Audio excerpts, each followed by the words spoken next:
righty, just one more sleep to go because South Philadelphia is buzzing with anticipation as we kick off another season of Eagles football. The Birds coming off a Super Bowl win for the ages. So here we go. This is the 10 o'clock news. I'm Jason Martinez. I'm Sheba Russell, and tonight it is great news for the thousands of Eagles fans planning on taking SEPTA to and from the game with a last-minute saving grace to keep the Express Sports Complex service running. Sports betting company FanDuel is picking up the tab for free rides and extra trains after the service was cut as part of SEPTA's doomsday plan. Our Chris O'Connell is live in South Philly for us tonight. Chris, this is a big relief for Eagles fans. That's right, Sheba. The game is still a night away, but it is a big win for Eagles fans, especially those who use SEPTA to get down to the game. An 11th hour lifeline thrown to the Broad Street line that will allow fans to flock to opening night for free.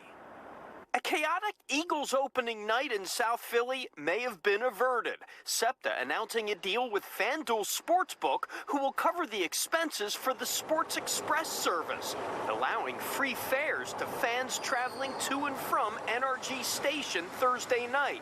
Fans like Joey Giardino. I think, honestly, the party kind of starts on SEPTA. You get on there. I mean, people do what they do, but yeah, I'd say it's crazy from the second you get on till the second you get off. The $80,000 operational cost and free rides will be covered for the estimated 16,000 fans who use the service. The trains were eliminated during the first rounds of SEPTA service cuts, and there was fear fans wouldn't be able to get home from the game. In about the 70 minutes after the game ends, we expect to run about 16 trains. Before this, we were looking at 3 to 4.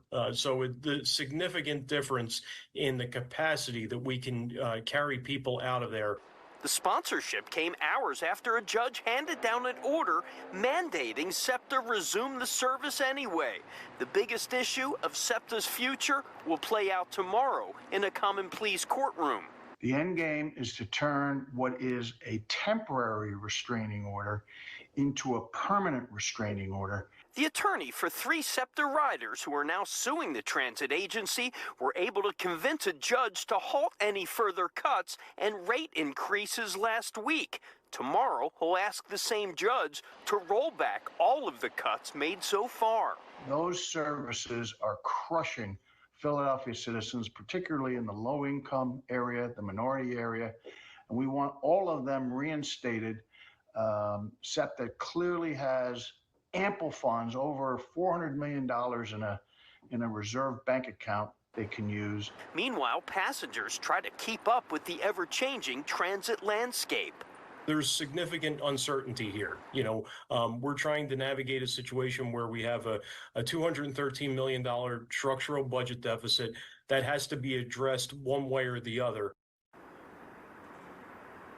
Now, that emergency hearing that could decide the fate of these service cuts goes back into a courtroom tomorrow morning. Meanwhile, state lawmakers have still not passed a state budget yet where SEPTA gets much of its funding. And Sheba and Jason, before I go, I got to show you. Take a look at what I'm seeing behind me. She's looking pretty beautiful tonight. Lincoln Financial Field all lit up. They were practicing the lighting for the Super Bowl banner reveal earlier tonight. We got one more sleep until it happens. Beautiful sight. And people are already waiting to tailgate here. Jason just saw a picture online. There's an RV parked in that line already, ready to tailgate. I'm not surprised. I love it. Not surprised at all. Only in Philly. All right. Chris, thank you very much. So, as Chris kind of mentioned there, this financial lifeline does not mean the end of SEPTA's funding crisis. Attorneys representing both SEPTA and SEPTA riders are meeting again in that Center City courtroom tomorrow, and we'll have the very latest on what comes out of that hearing. And count on Fox 29 for all your Eagles coverage. We will be on all day, starting with Good Day and special coverage on Behind the News starting at 4, and then after the game on the Fantastic Sports Show. So stay with us on Fox 29 or anywhere you stream, including your live TV streaming service and the Fox Local app.